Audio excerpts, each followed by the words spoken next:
The world is full of people who are killing one another over who has the right reality tunnel.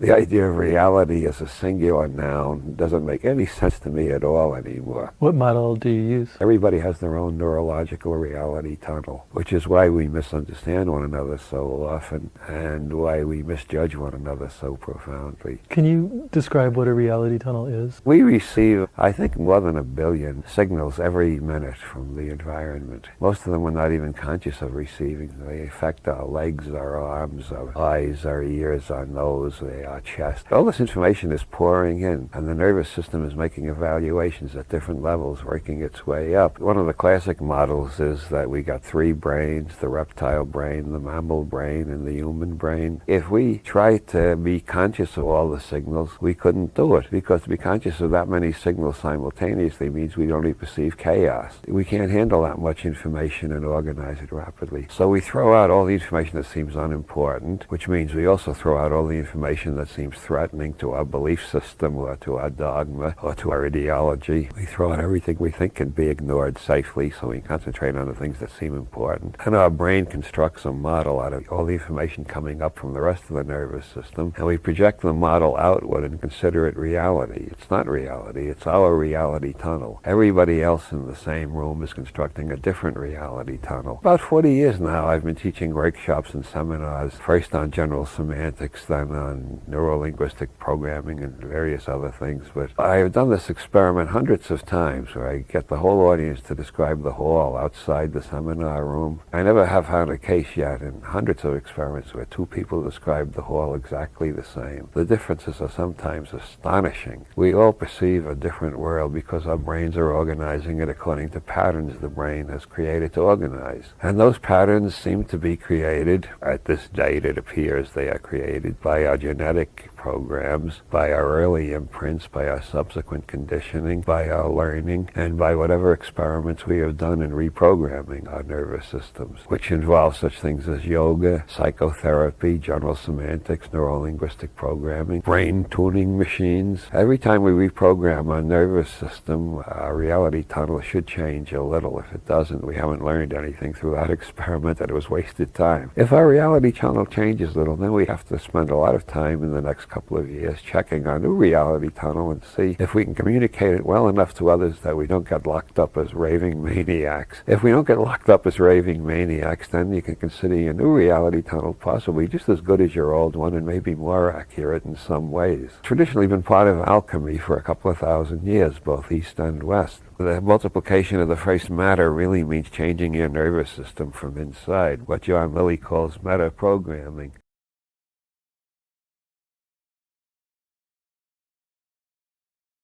I became convinced for a while that I was receiving messages from outer space. But then a psychic reader told me I was actually channeling an ancient Chinese philosopher, and another psychic reader told me I was channeling a medieval Irish bard. And at that time I started reading neurology, and I decided it was just my right brain talking to my left brain. Then I went to Ireland and I found out it was actually a 6-foot-tall white rabbit. They call it the puka, and the Irish know all about it. So it depends on who I'm talking to, which of these metaphors I use to explain where these weird patterns come from that jump out of the books and take hold of the readers and change their lives. It's not me, it's a 6-foot-tall white rabbit from County Kerry. Or it's the right hemisphere of everybody's brain. We're only different in the left hemisphere. In the right hemisphere, we all share in the same morphogenetic field. The collective unconscious. And the collective unconscious. You've been accused by some people, one might think of them as fundamentalist materialists, as being something of a fanatic. Yet it seems that you're almost the opposite. Reality is extremely slippery for you. I don't get the feeling that you're stuck on any one model of reality. Well, you know what Freud wrote about projection. Basically, I'm a mirror. My books are mirrors, and when a monkey looks in, no philosopher looks out. Well, how do you separate the inside from the outside? Well, that is one of the difficulties. That's why people get embroiled in weirdities while they're reading my books, because I'm dissolving the difference between the inside and the outside. outside. Like most people think their head is inside the universe, but I have demonstrated in several of my books that the universe is inside our heads is outside the universe. This whole studio, for instance, it's got to be inside my head or I wouldn't be aware of it. I've got a model of it inside my head. Now, inside that model of the studio is a model of me, and on top of the model of me is a model of my head. But that's not my real head. My real head contains the studio and my body and this model of a head. And it's the same with the whole universe. The whole universe is a model contained in my head, which contains a model of my head. So I've got two heads, the head outside the universe and the head inside the universe. That should be perfectly clear, but if it isn't, Bertrand Russell has a proof using six-dimensional geometry in his book, The Nature of Human Knowledge. I hope that clarifies which is inside and which is outside, and we don't have to get trapped in that again. One of the points that you often make is that we get caught up in these apparent paradoxes because of linguistic habits and a habit that we've had since the time of Aristotle, thinking in terms of syllogistic logic. Well, yeah, I believe our language, we can only see what we observe, and we can only observe what we have categories for in our language. That's known as the Whorf hypothesis in anthropology. Actually, it goes back to Guillaume Battista Vico, an 18th century Neapolitan who has been a major influence on me as well as on James Joyce. My books are full of neologisms and odd uses of language just to break through the habits of perception that are conditioned by using ordinary English. You once wrote a whole book without using the verb is. Yes, that's quantum psychology. I also break sentences up in the Burroughs way, so there's no subject and predicate. I use Joycean stream of consciousness. I run words together, so one word has 5 different meanings depending on which way you look at the sentence, like Joyce did in Finnegan's Wake. All of this is attempts to get us out of the lines of word and image that were laid down by our ancestors. After all, if we're seeing the world our ancestors put into our language, we're not seeing the world we're living in. It's obvious that our ancestors did not live with computers, spaceships, and other incredible occurrences that are typical of our lives.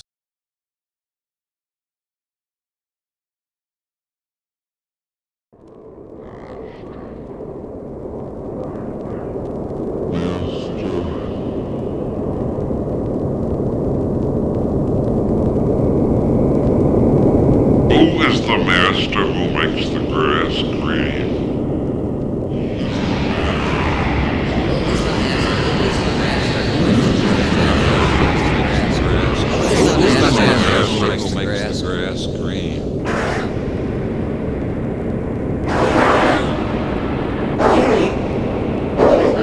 Well, the brain receives billions of signals every minute, and out of them we select a small portion and make a picture which we project outside and consider reality. That's our reality tunnel. That's our reality tunnel. A mosquito comes in the window. A mosquito will perceive an entirely different reality tunnel than a dog. A dog will perceive a different reality tunnel than a human being. Everybody does it differently. That's why no two people ever perceive the same interlude of time. If you set a watch and then stop it and ask them how long it was, they'll guess anything from 15 seconds to 4 minutes. If you ask them what color something is, some will say green and some will say blue. And this is why the first problem in learning Zen Buddhism is generally to identify the great master who makes the grass green. Who is the master who makes the grass green? Who is the master who makes...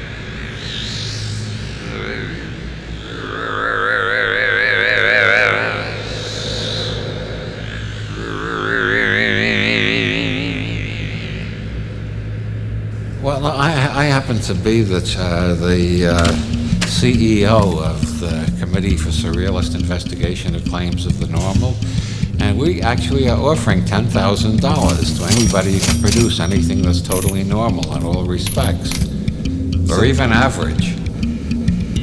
And then the normalists all claim that they got something that they can demonstrate. They call the normal.